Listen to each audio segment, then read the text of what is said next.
I come into the garage, I finally finished this little project that I put on about building a sort of a tower. I suppose it's not really a tower, but it's you know, similar to something that you'd have as a tower, I suppose. So everything's worked out quite fine actually. I like it. I think it looks well on the bike.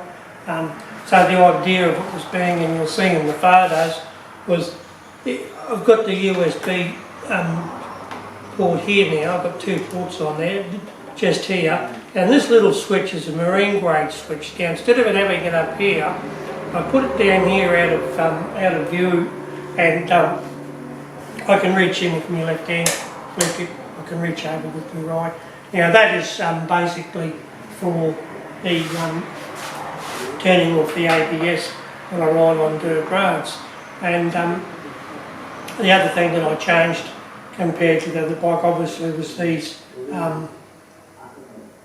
brackets. So really what it was just a project making these brackets to give it one whole bracket as such. So as you can see here, you know, I can still reach down here, turn the ignition on, even with gloves on, and you'll see the power. You might be able to see it, but the blue light's on with the USB.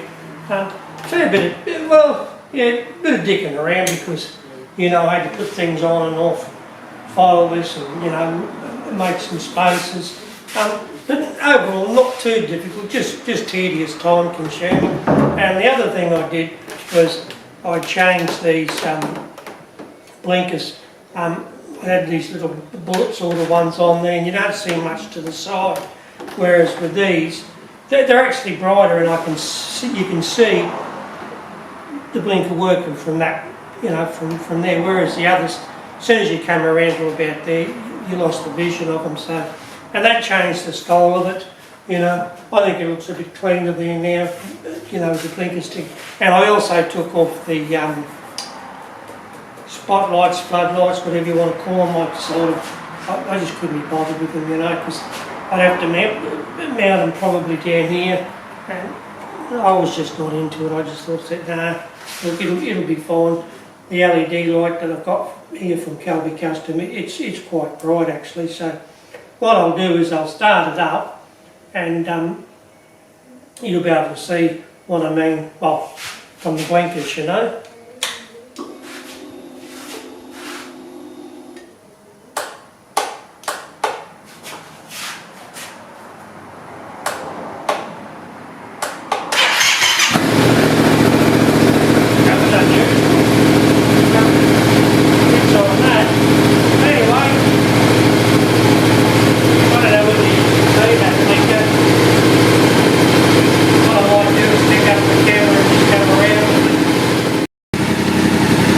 So you'll just have to excuse the camera, it's in my hand, but as you can see from here, you're only getting a reflection off of the back wall there with that rear blinker, but when you move through here, you're getting a hell of a lot more flash off here to the side, and they're quite bright. So I'll just come around.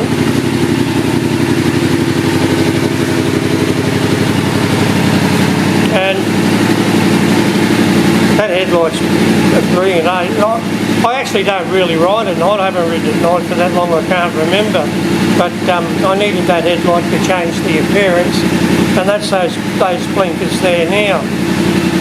So I think it's came up all right, you know.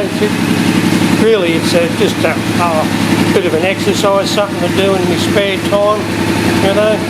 Come up with an idea and see if I can bring it to futation. So I've actually got another set of those blinkers, and I've got to take them off the back and put the new ones on the rear.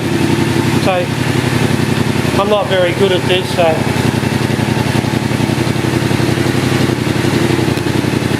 and I'll take you up, and this was the idea behind all this. You've seen it before, but that's how it that's the view I get. That phone up there, that's just a phone. That's a Samsung X4. Now that's built to military specs. I-65 or whatever, waterproof, and I run drive mode in there. And you know, I've got other apps in there that I can use, like OSM Maps, MP3 Flavor, MP3 Player, another digital speedo there that I can have. I can control my centre prison tube from there just to change the settings. And but this is the one here that I mainly use, is this one here, because I can't read any of that. You know, I can read the speed. That's about it on there, but that speedo's out by about 6 kilometres an hour. This is all I need: speed, time, total distance, and partial distance for my fuel. So that's the sort of view I'm getting from my dash. I quite like it now. You know, as I say, I can reach in there, turn all that off. So that's it there. So, you know, look, thanks for watching, and I hope you get some ideas yourself out of all this, and go for it. That's what I do. I mean, nothing's perfect that I do, that's for sure, because like I haven't got a computer to do design with. I wouldn't know how to, and I definitely don't have any laser cutters, so everything's done by hand here. You know, just using basic hand tools that you can buy from anywhere, you know. Bunnings is my favourite store. So that's about it. It's been a relatively good project. You know, I think it looks better now than it did before with all the different brackets on it. It gives the a bit more of a, I think, a better look actually. But anyway, that's because, yeah, I did it, Everyone to their own. But anyway, look, thanks for watching, and I'll catch you next time in the garage.